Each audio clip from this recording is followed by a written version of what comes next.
things a man can do, provided he follows proper procedure. The original Medal of Honor was one of the games that started the World War II shooter craze in the first place. It was a great game, and still is fun today. Unfortunately, the series kind of went downhill from there.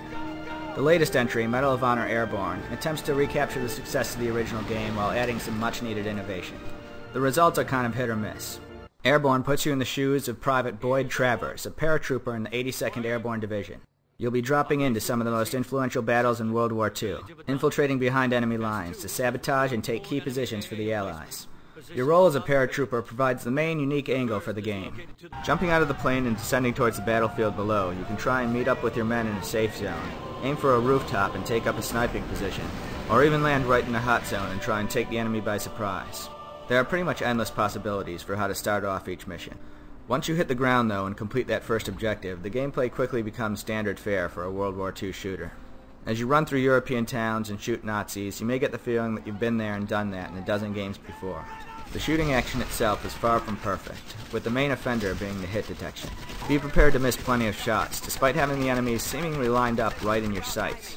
At least things get a little better as the game progresses and you receive upgrades for your weapons. Medal of Honor Airborne uses a skill-based weapon upgrade system. As you rack up kills with a certain weapon, you're awarded upgrades which enhance things such as your accuracy and ammo capacity.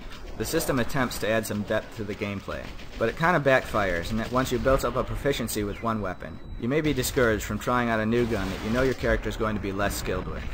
Unlike yourself, the enemies can be pretty good shots. When a Nazi nails you in the face with a rocket launcher from 200 yards away, while you seem to miss every other shot looking down the scope of your sniper rifle, you might get a little pissed off. Aiming issues aside, the enemy AI is pretty good. They'll make use of the environment, and it really feels like they're trying to hold certain key positions. You'll be forced to constantly use cover, peeking out to take a few shots when you can. The ability to dash is a great addition, and helps you get from one area of cover to the next. It also just helps when you're trying to cover ground in these huge levels.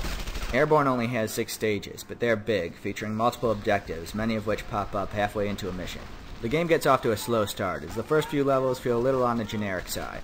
Thankfully, for those that stick with it, the second half of the game just becomes a lot better. The later levels feel more exciting, interesting, and visually impressive. And it also helps that by that time, you've probably got all the upgrades for the weapons you use the most. All told, it won't take you that long to beat Medal of Honor Airborne, but the parachuting dynamic does make for some nice replay value. There's also the multiplayer mode, and as you can imagine, dropping into the multiplayer maps definitely provides for some fun. Airborne is a solid game, but the hit detection and the slow start mean that you may want to rent this one before taking the jump yourself.